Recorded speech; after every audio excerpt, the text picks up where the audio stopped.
Have you ever poured your heart into a job, gave it everything, stayed late, took on extra work only to be completely overlooked, or worse, laughed at? Well, that was me. After 5 years of blood, sweat, and loyalty, I thought the promotion was mine. But during the meeting, when I said, "I'm excited for my raise," my boss chuckled. "What raise? We gave it to Mark." What followed was betrayal, heartbreak, and humiliation.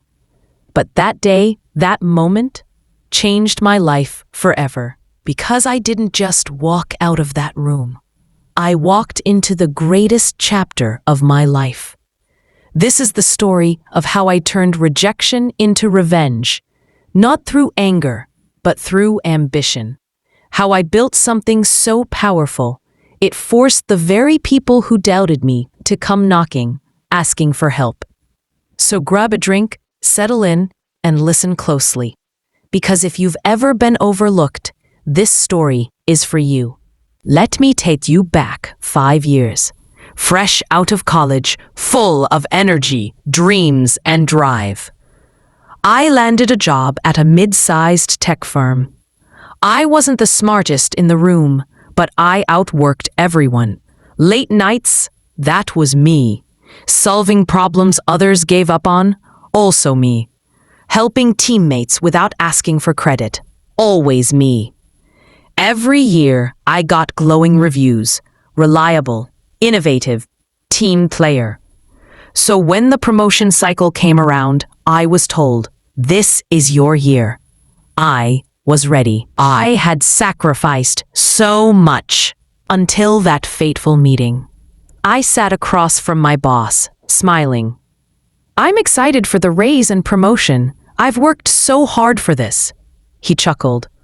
"Raise? What raise? We gave it to Mark." My heart dropped. Mark? The guy who left early, missed deadlines, and asked me to help finish his work? Surely this was a mistake. I went to HR.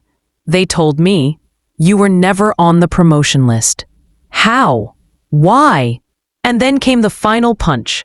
Mark smirked and said, "Oops, I forgot to tell you they chose me last month." That night, I didn't sleep. I stared at the ceiling wondering, was I not good enough? Was all that effort worthless? How could they betray me like that? But somewhere between the tears and the rage, a small voice inside me whispered, "You are more than this job. You are more than their opinion." The next morning, I walked into the office, looked at my boss, and handed in my resignation. He looked shocked. "You're really leaving? Over this?" "Yes, not over this, but over everything.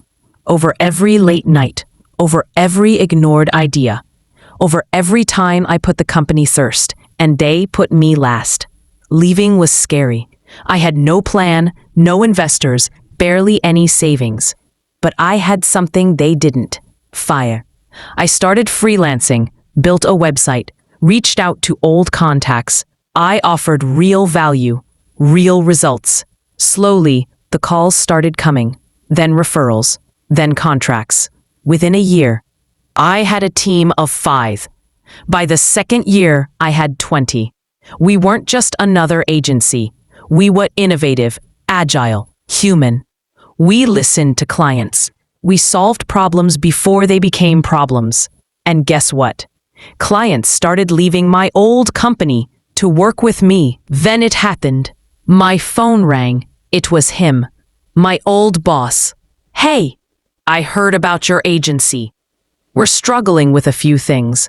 Think we could partner on a project?" I wish you could have seen my face. But I didn't gloat. I didn't rub it in. Instead, I said, "Sure, let's talk rates." We worked together, but on my terms. I set the deadlines. I approved the pricing. I made sure every invoice reminded them who I was. Not out of spite, but because respect is earned. And I had earned every bit of mine. Looking back, I'm actually grateful they didn't promote me, because that rejection redirected me to something greater. A life on my own terms, a business built on values, a future that no one else could control. If you've ever been betrayed, overlooked, or underestimated, don't let it break you. Let it build you. Use the pain as power. Let the hurt fuel your hustle. If this story moved you, inspired you, or even made you think, then do one thing for me. Subscribe to this channel, like this video, and hit that notification bell so you don't miss the next real-life story that could change your perspective. And if you've ever faced a moment like mine, drop your story in the comments. Let's inspire each other. Let's grow together. Because sometimes the greatest revenge is success.